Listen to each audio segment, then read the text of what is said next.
I ran into this last week. Here's what fixed it for me. Setting up your payout method on Etsy is essential for receiving your earnings smoothly. Here is how to do it step by step. Step 1. Log into your Etsy account. Start by logging into your Etsy seller account. Make sure you have your login credentials handy. Step 2. Access Shop Manager. Once logged in, navigate to the Shop Manager by clicking on your profile icon in the top right corner. This is where you can manage all aspects of your shop. Step 3. Go to Finances.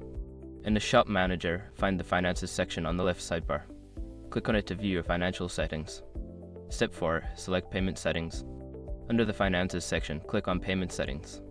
Here, you can set up or update your payout method. Step 5. Choose your payout method. Before filing a refund or dispute, use the SROC link in the description to open the refund dispute deadline calculator and confirm your deadline. Once you've completed these steps, you should be all set to receive your payouts from Etsy. If you run into any issues, don't hesitate to reach out to Etsy support. Happy selling!